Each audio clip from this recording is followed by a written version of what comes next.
y las veces que he venido me han visto mucho, por tanto me gusta venir aquí. Usted hace un buen dúo, sí. Te debo decirlo, sí. Daniel Samira, Adriano Sánchez Roa es uno de los políticos que más sabe de política y que más vivencia tiene en el ambiente político. No como el amigo. No, porque mucha gente lo ha visto a usted como diputado, como senador, sí. En el ambiente sí. de la agronomía, porque ahora está ostentando el cargo de... Sí. Titular agropecuario del PLD. Del PLD, sí. Sí. Exacto. Pero poca gente sabe esa trayectoria que tiene Adriano Sánchez Roa en la política. Sí. Háblenos un poquito de eso. Bueno, ustedes saben que yo nací en Heredia Piña, una provincia pequeña en habitantes, aunque grande en territorio. Nosotros colindamos desde Santiago Rodríguez y Dajabón hasta Independencia. Tenemos el 40% de la zona fronteriza central, tiene Heredia Piña, de los cuales tenemos 2.600.000 tareas, de eso hay 1.100.000 cultivables. Entonces, en esa provincia pequeña de la población, que nacimos nosotros con las dificultades de siempre, aunque cada día hay más dificultades que antes, ahí yo comencé a tener inquietudes deportivas. Entonces, cuando llegaron los años más o menos, diría yo como el 71, estando yo muchacho todavía, allá habían presos políticos de 12 años de Balaguer. Y iban entonces esos grandes políticos a las causas que se daban. Varias veces fue Julio de Peña Bardén. Para mí, junto con Francisco Antonio Santos, los sindicalistas más grandes que ha tenido la nación. Fundadores de la CGT y de 7 días con el pueblo. Cuando Julito iba y hablaba tan bonito, lo veía yo, allá nosotros nos orientábamos con la revista Hora, que era la revista más picante. Yo le pedí su teléfono y le dije que yo quería estar con él políticamente. No había un teléfono, entonces me dio la dirección, pues. ¿Qué edad tenía? Bueno, fue en el 71, yo nací en el 56, 15 años. Entonces, yo venía anualmente a la capital, porque eran 2 días casi para venir aquí, con ese número. Entonces yo venía aquí, luego en el 74 me voy a la Escuela Agrícola Salesiana a estudiar agronomía, en la época de oro de la agronomía. Ahí estuve yo como maestro al cardenal, a Mamerto Rivas. Ahí estudiamos junto con Aristides, que estuvo un año estudiando con nosotros, el panoviciado, él es presidente de Haití. Luis Quebró, el sacerdote más grande que ha dado Haití, está ahora mismo aquí en la casa de los salesianos, ya caído, viejito. Entonces, en una vengo yo acá a la casa de Julito, ahí conocí a Fafa, a Miguel Coco, Moisés Blanco Venado, y me dice que en el 77 me llegó una fecha, se iba a fundar el Núcleo Comunista de los Trabajadores. Y yo me le escapé prácticamente a los padres y vine a la fundación.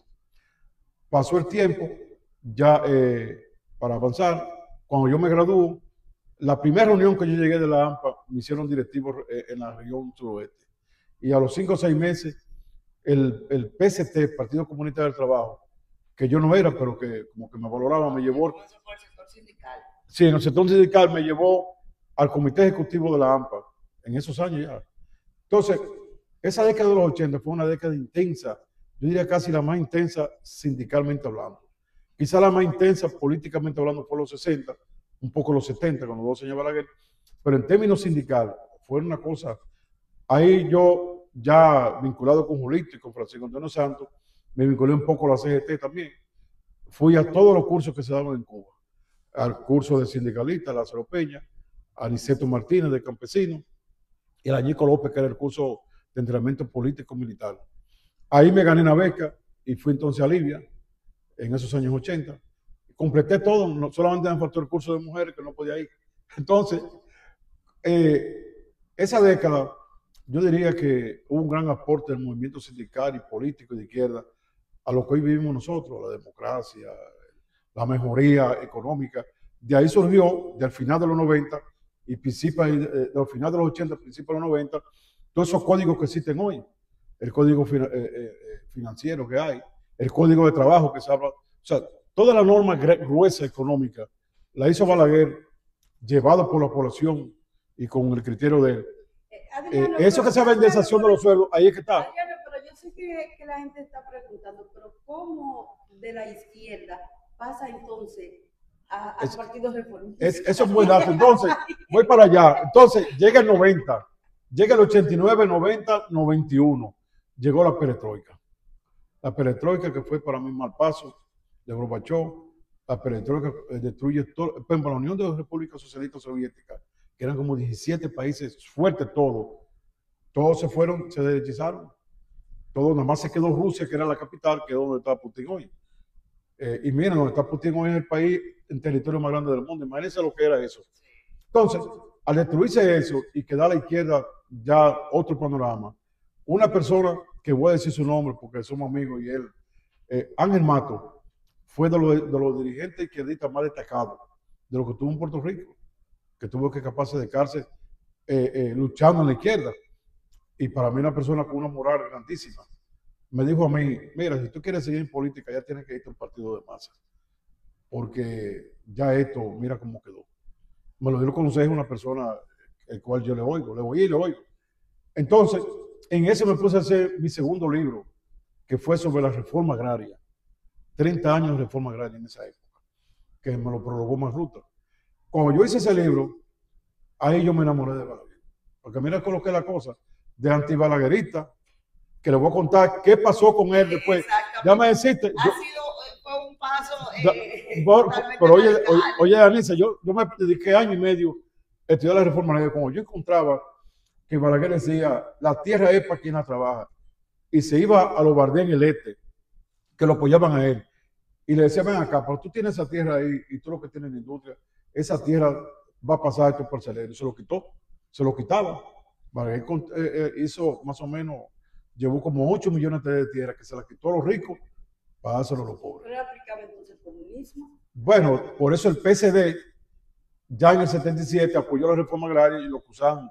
El PSD, que era el más radical, con Narciso, con José del Cuello, con Carlos Acuaciati, con Carlos Dore, apoyaron la idea de Balaguer, parte de la izquierda.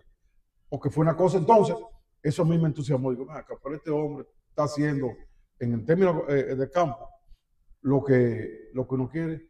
Me di cuenta de muchos apoyos, estando Pedro Bretón, que ya está un poco caído, como él, por ejemplo, al sector agropecuario tenía una reunión todos los lunes, le daba recursos, y digo yo, bueno, pero eso me quedé ahí. Pero Balaguer también, Balaguer tiene un asunto que los políticos tienen que ver lo de hoy. Balaguer era viejo él nada más. Balaguer cambiaba de un periodo a otro el gabinete. Balaguer no dejaba un ministro 5 años, ni 7, ni 8, como lo hacía el PLD y como lo hace el PRM. Balaguer bueno, es que cuando tú crees ya que tú vas a ser permanente, tú no te esfuerzas. Cuando Balaguer iba por una provincia, estaba todo el mundo nervioso. Había que hacerlo bien. Balaguer quitó un ministro de la República antes de juramentarse. Lo nombró y cuando venía de Montecristi para acá, hizo el decreto y lo quitó. Balaguer quitaba por lo que fuera.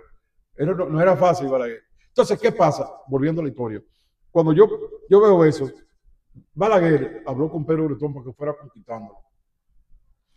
Entonces, porque él quería ya cambiarse todo lo que incluyendo Bretón. Entonces, él comenzó como a buscarme y yo no cogí la seña de Pedro Bretón. No me di cuenta. Pero él comenzó a buscar a Tito Hernández y Tito cogió la seña. Y lo nombra director del IAD 16 de agosto del 92.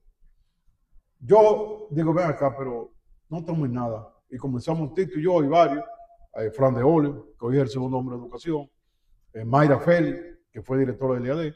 Hicimos un movimiento con 2000 agrónomos y nos juramentamos. El día de la juramentación él salió enfermo y fue Carlos Morales tocó que pudo juramentar.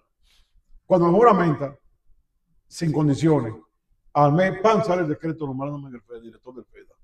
Que yo no quería ni tomarlo mucho porque, qué sé yo, y a México fue que me motivó. Y a los 10 meses del FED me nombró el ministro del Banco Agrícola. Duré un tiempo en los 2 cargos, porque yo quería soltar el FED allá, pero él no nombraba a otra gente y tenía que seguirlo. Entonces, yo debo decir que en el transcurso para llegar a Balaguer, yo tuve muchos amigos que hablaban del tema, con Magruta, que lo invitaba a Elías Piña a la charla, con Bicho Castillo, eran sus mejores momentos. Iba allá, me recuerdo que Bicho un día estaba leyendo El Siglo y vio un funcionario. Pero mira, este es analfabeto, tú puedes estar una cosa así. Si tú estás buscando 10 objetivos, no lo vas a lograr ni izquierda ninguno. Pero por ahí tú puedes lograr que sean 2 o 3. Nunca se me ha olvidado que íbamos juntos en el vehículo y me dijo eso, Bicho. Una noche me fui donde Mamerto Rivas, lo vi para Barahona, que era como un padre para nosotros. Era el director, había sido el director en La Vega. Y le hablé a él. Y Mamerto, con un hombre sabio, me dijo, es que tú lo que tienes que ver es con las cosas que tú quieres lograr. Esas cosas de ideología, déjaselo a ellos. Y que sí, ok, Mamerto era un hombre campechano. Y ahí me convenzo. Fue que me convencí. Luego entonces, yo estoy en el banco. El periodo de los 2 años, Balaguer nada más, hubo 3 funcionarios que no quitó nada más. Que fue Johnny John, Víctor García Santos de Salud Pública y a mí en el banco.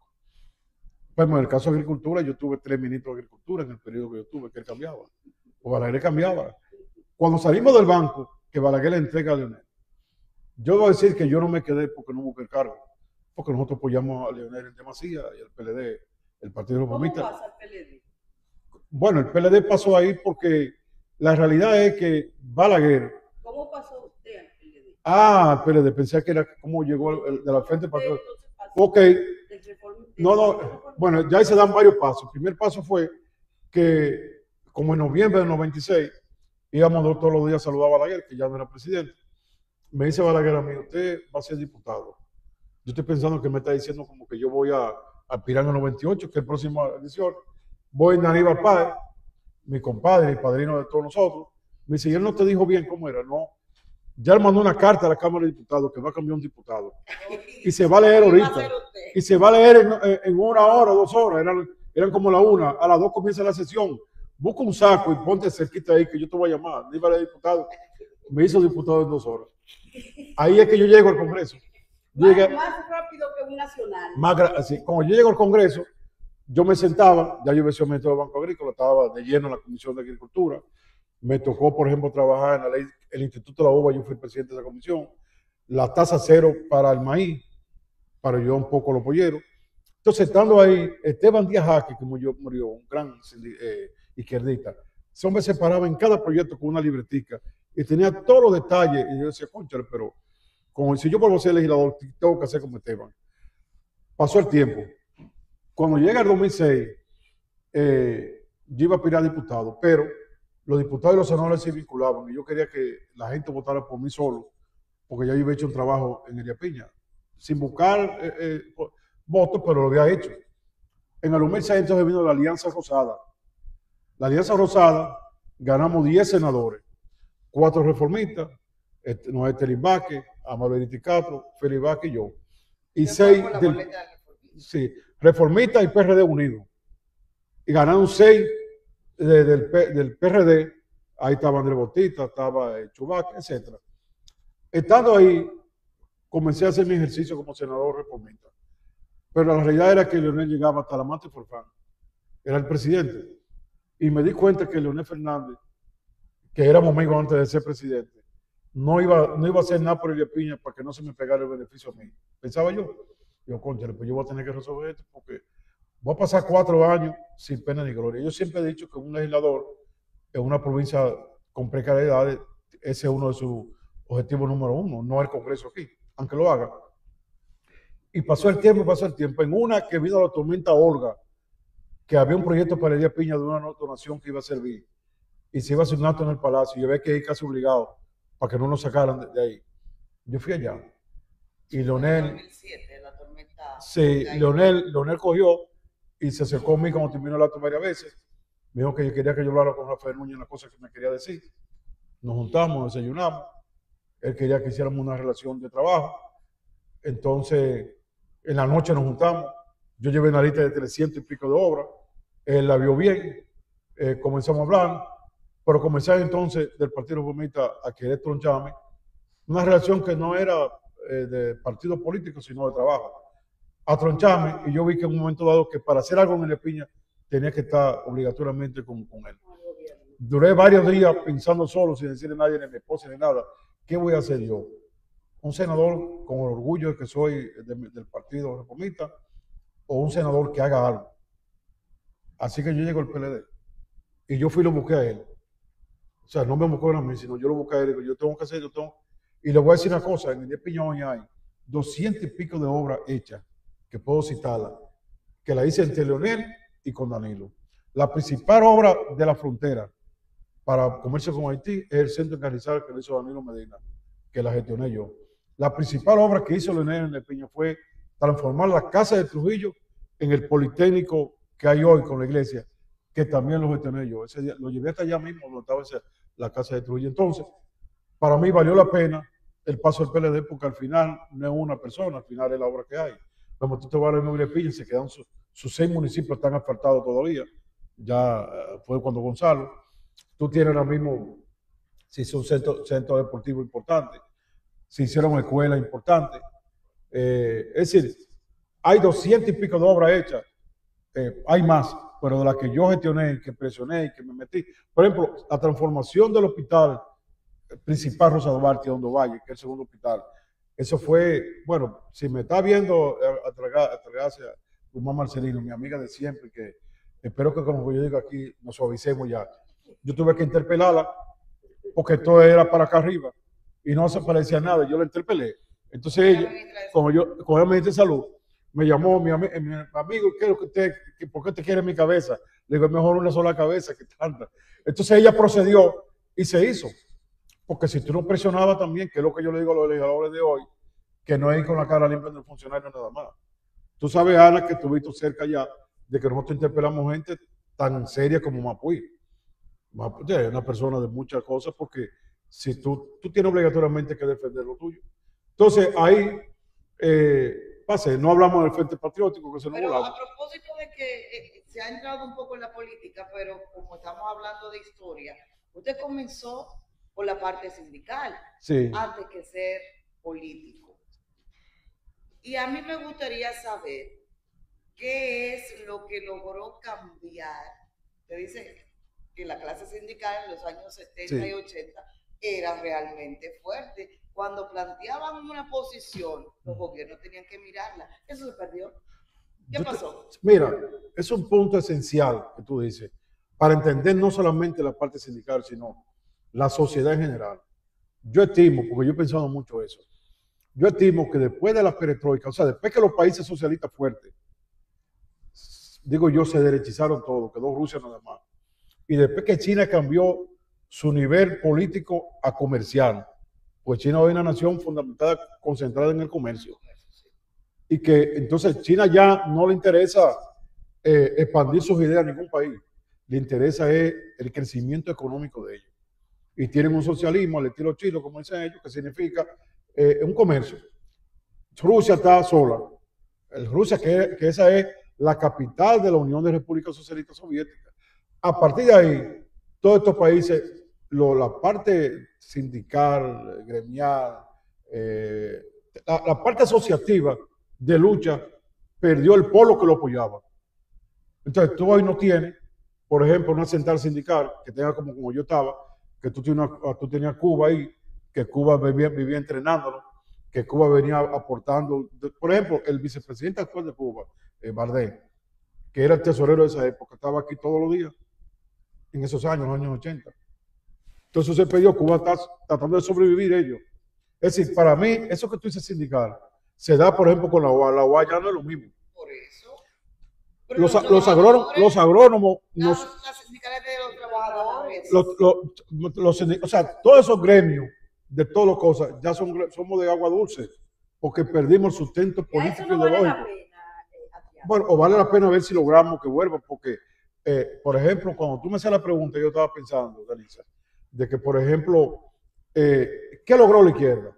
Bueno, ese código de trabajo que está ahí, que la gente dice que no lo muevan porque es bueno, se logró con esa lucha. Ahí es que está la parte que, lo que dice Humana ahora mismo, de la indexación de los sueldos, que ese proyecto lo presenté yo varias veces allá, en el Senado.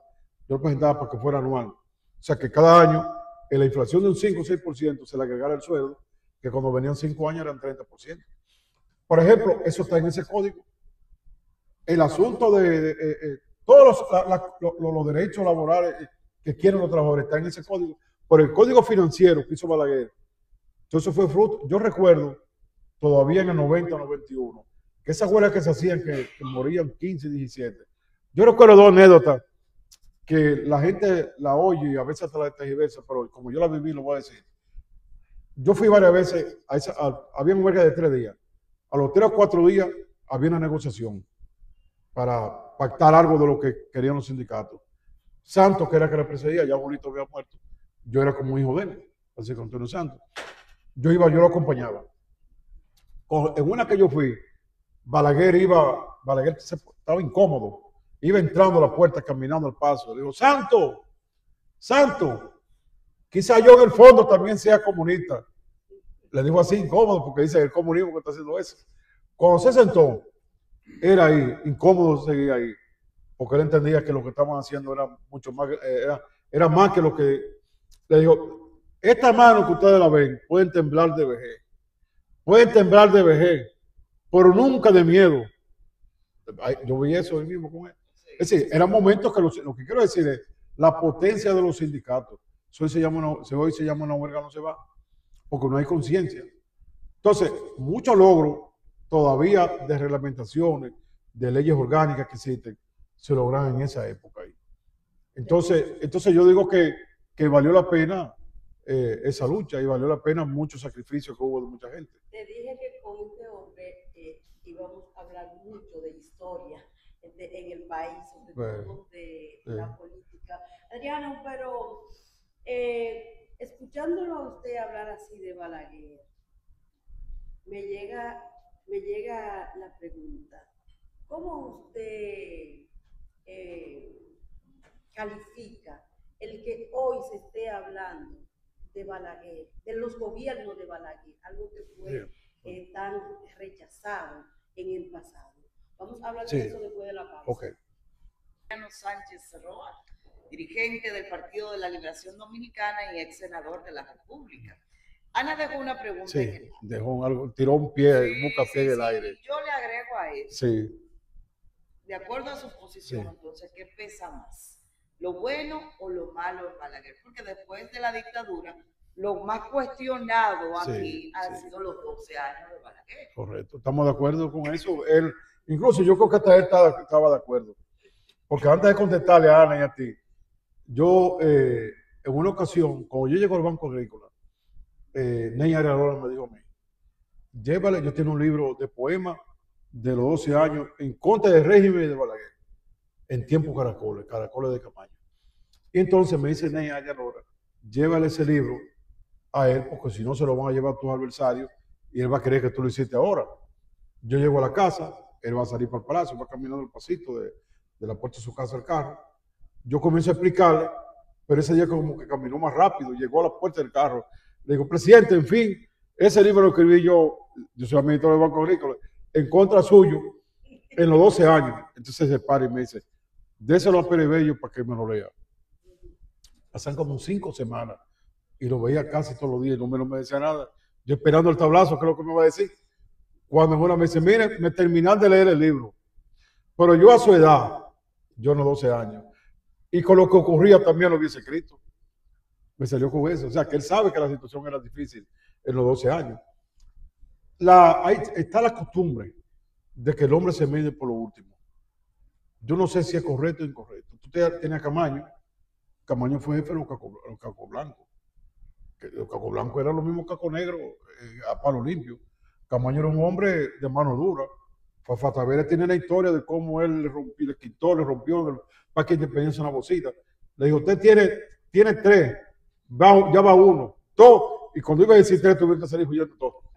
Luego en la revolución se hicieron amigos, Fafa y él. Cuenta Fafa. Estuvo en Palmasola, Camaño, siendo coronel. Palmasola fue a destruir eso que estaba ahí, donde mataron al general. Entonces, Balaguer, los 12 años, después los 10 años fueron diferentes. Incluso en los últimos años, Balaguer intentó hacerse amigo de todos sus adversarios. Él preparó su muerte para mí en términos de eso. Cambiar esa persona. Sí, incluso 15 días antes de fallecer, Peña Gómez fue allá.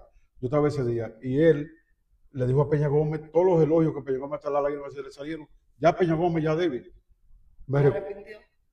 Bueno, ellos ahí y con Juan Bosch tenían sus relaciones personales, aunque no lo supiéramos nosotros.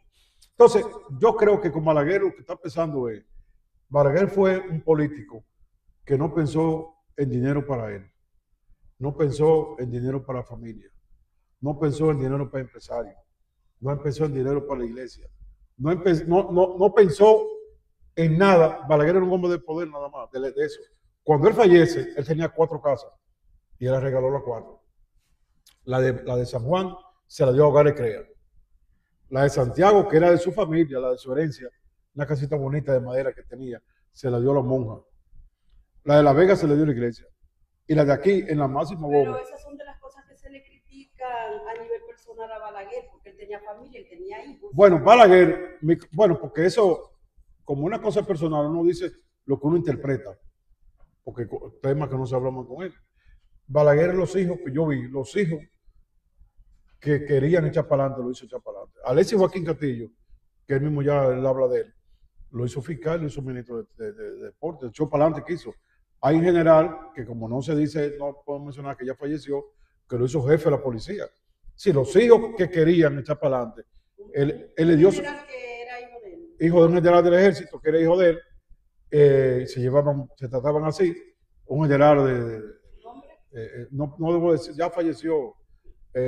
Para decir una quinita normal me decía primo, ya te sabes el apellido que tenía. Entonces, ese general, un general de mano dura, y lo hizo jefe de la policía, yo digo que hizo una buena gestión. Entonces, él al final, el día que él se puso grave, él tenía dinero puesto en pilita. Balaguer tiene un estilo porque sepamos antiguo. Balaguer es un hombre antiguo. Balaguer nunca quiso comprar jipeta.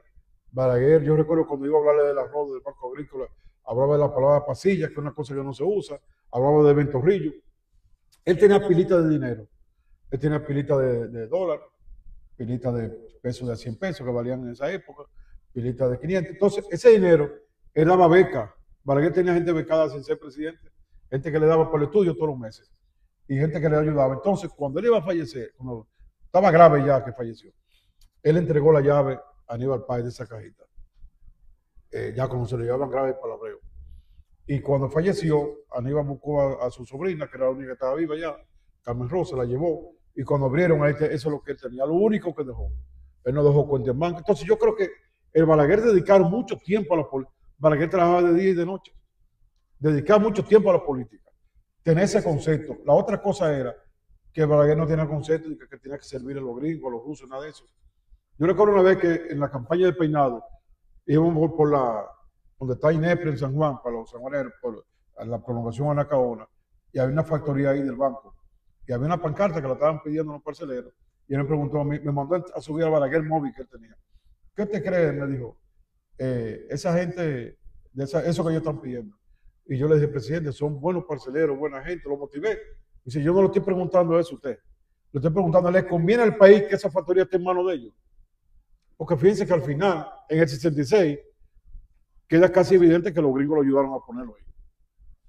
Ya al final, él no estaba con los gringos, ni los gringos con él. Cuando estaba aquí Donna Rini, la embajadora, que estaba en el banco, la embajada era con Balaguer Águila. Yo recuerdo que en esa época fue que fue su secretario, después fue uno del Comando Sur, ahí a la casa de Balaguer. Balaguer lo recibió. Que vaya por la vía diplomática, Balaguer se le puso algo también. Adriano, hablando de parcelero, para aterrizar un poco en lo que está pasando. Y el contexto actual. No, digo, lo que iba a concluir es que Balaguer dejó una impronta ahí que está pesando en el día de hoy. Hace ese 27 de febrero, si no tuviéramos ese 27 de febrero, hace esa Plaza de la Cultura que era en la casa de Viviolo Trujillo, él la pudo haber cogido para él y para su gente, hacer esos miradores, hacer la presa, que todavía no hay una presa más después de que él murió, presas hidroeléctricas.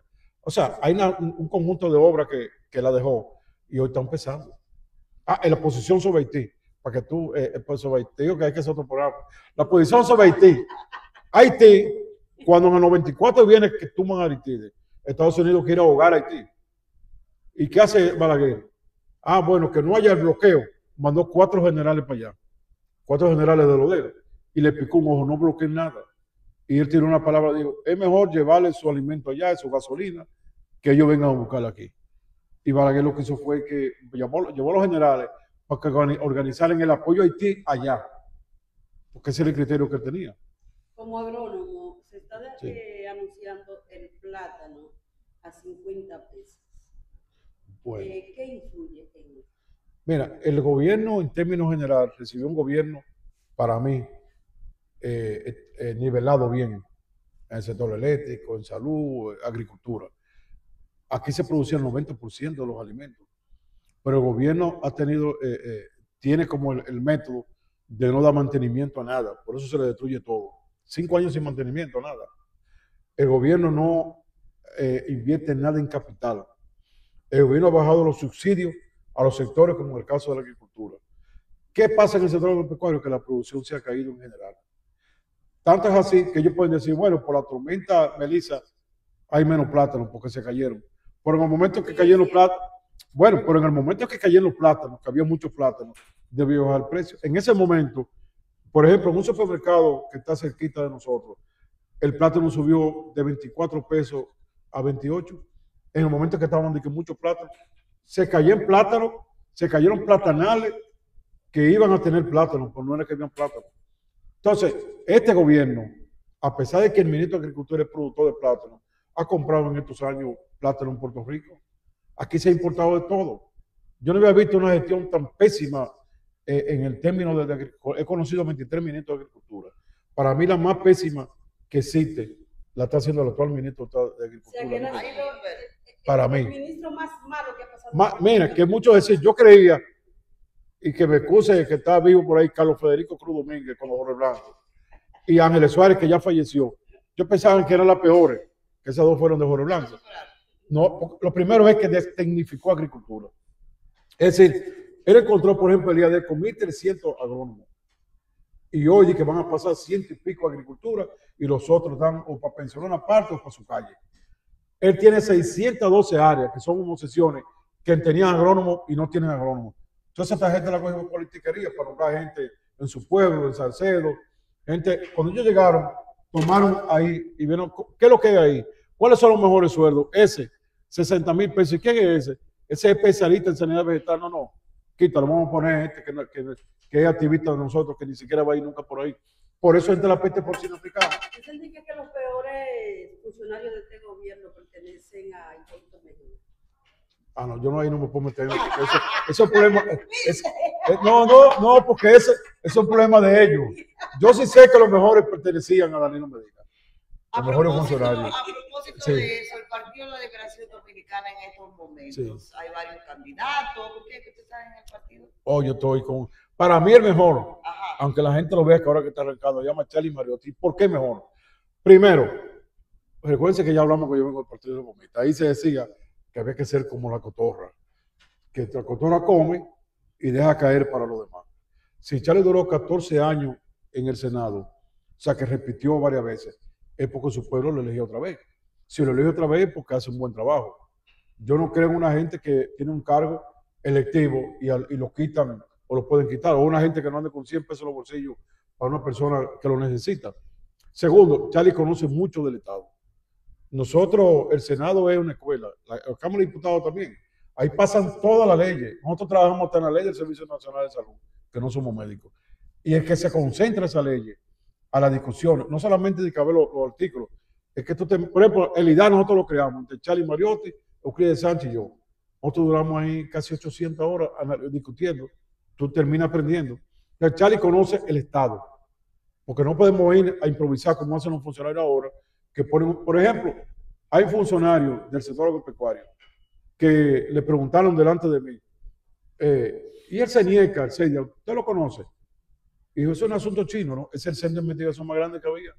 Tú tienes que tener un funcionario que conozca la cosa. Entonces, ¿cuál es el número de Charlie en el partido? Charlie está arrancando ahora. Charlie, para que ustedes sepan, uno de los elementos importantes para un candidato que lo conozcan, Charlie comenzó conociéndolo un 15%, y la última encuesta, no de Charlie, sino que es un grupo empresarial y que yo sé que es honesta porque hay números que no nos favorecen y están ahí.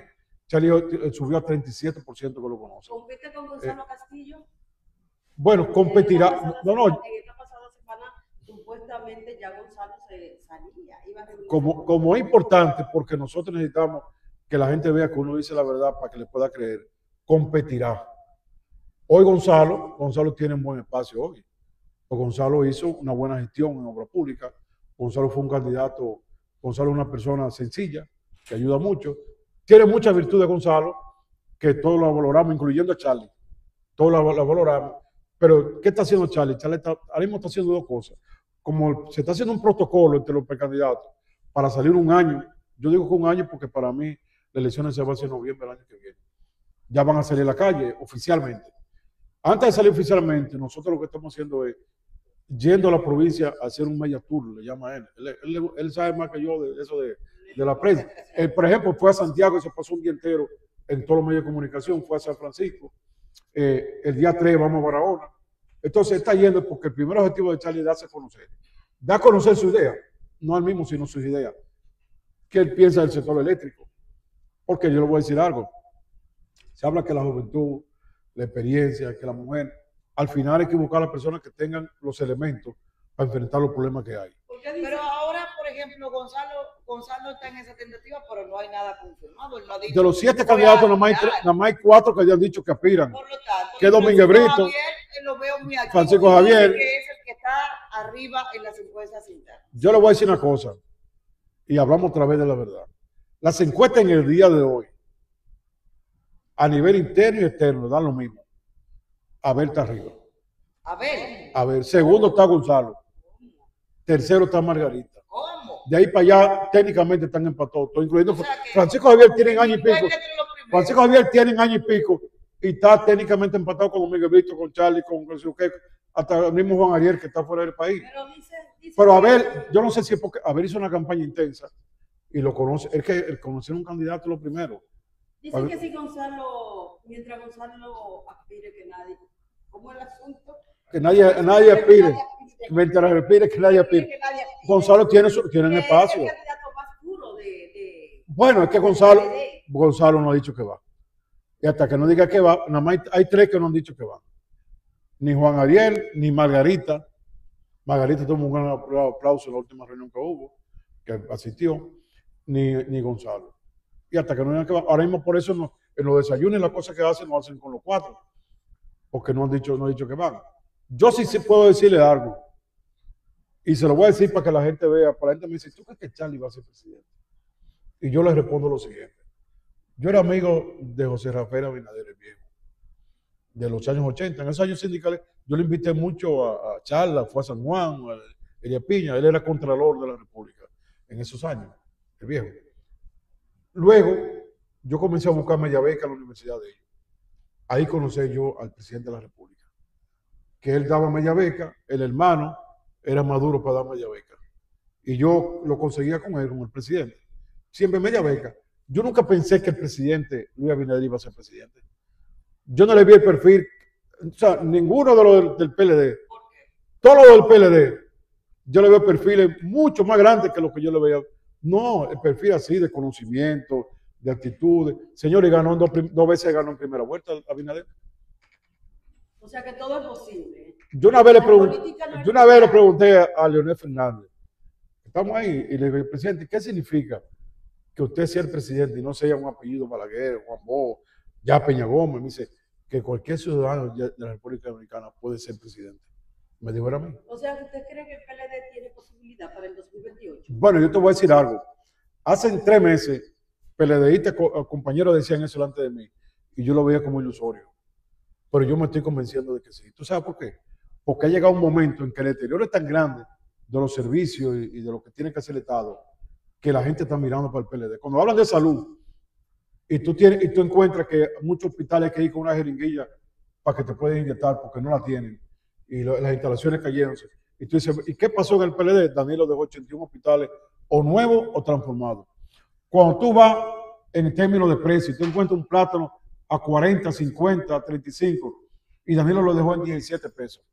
Cuando tú te vas al arroz, que está en 45, que consume la gente, y está en 21. O cuando tú te vas a 9.11, que se está cayendo.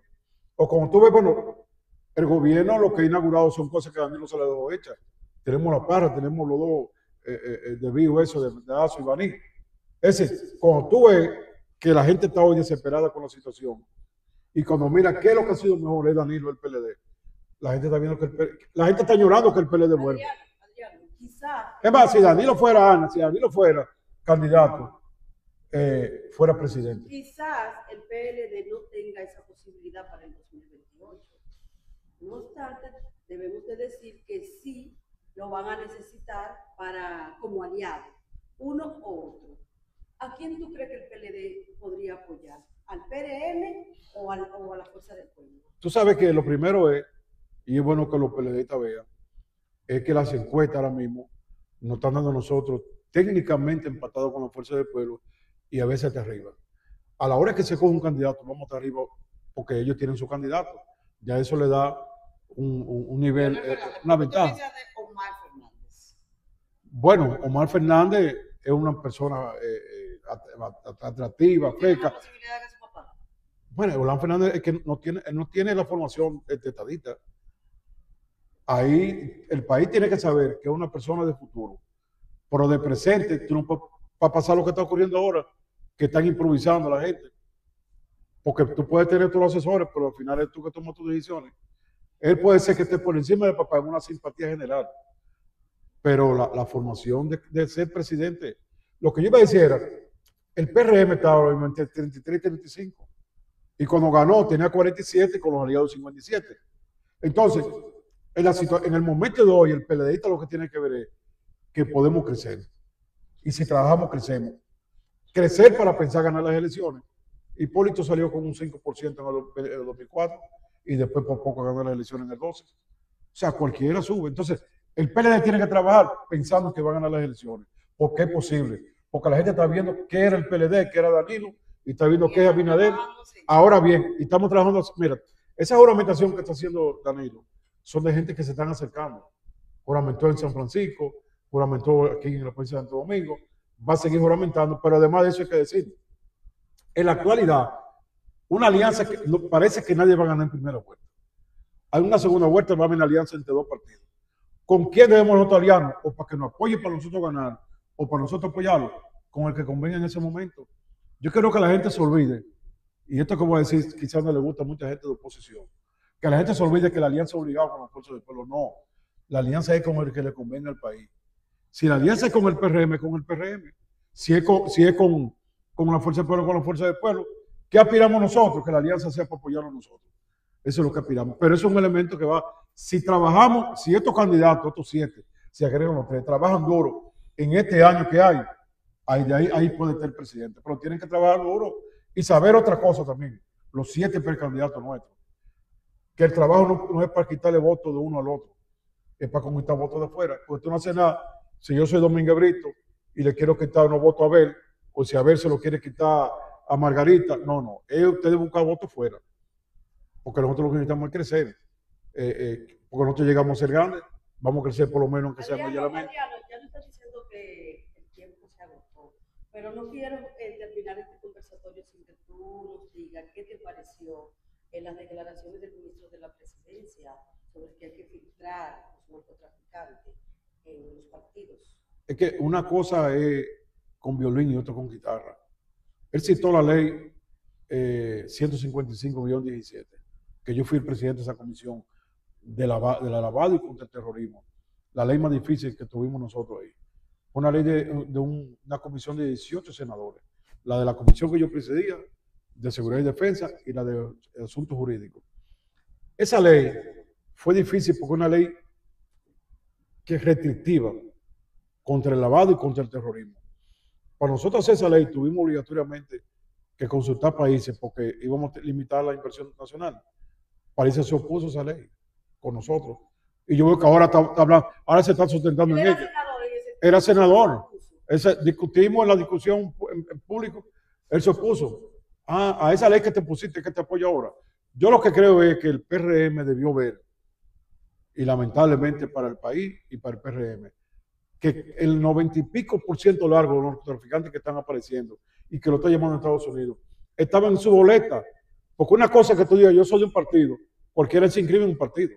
No, otra cosa es que el partido te inscribió en la Junta. El partido, por ejemplo, cuando nosotros nos vamos a inscribir, cuando el PLD nos va a inscribir a nosotros, hay que llevar papeles de buena conducta, hay que llevar esto, hay que llevar lo otro. Le preguntan a los comités municipal y provincial. Entonces, claro. Bueno, pero te voy a decir una cosa, el PLD no es el protocolo. Un diputado ahí que yo decía, y yo me imagino que tú también, oye, es un muertito. Y mira dónde salió. Bueno, pero te voy a decir una cosa, te voy a decir, no al PLD que le están explotando. Porque es igual que, por ejemplo, que tú dices, bueno, por ejemplo... pero que entonces es porque estuvieron callados. No, es porque, te voy a decir algo.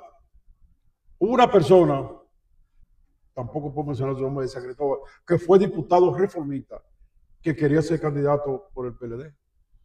Y el PLD no lo aceptó, porque sabía que eso era una bomba segura. Eso era una bomba segura. Entonces, ¿qué pasa? Que el partido tiene que ver.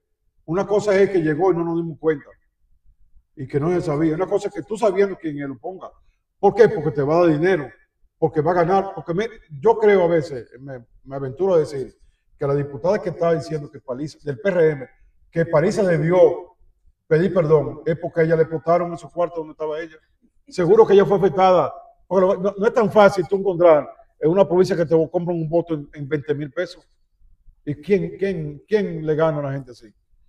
Y lo grande de todo es, y eso es lo peor, que ese dinero del narco no solamente favoreció a los lugares y a las personas que ellos fueron, fue el país entero. Digo Ramón Albuquerque, que él le entregó para cada provincia, para cada candidato a senador, 500 y pico de millones de dólares, de pesos, 500 y pico millones de pesos de Albuquerque.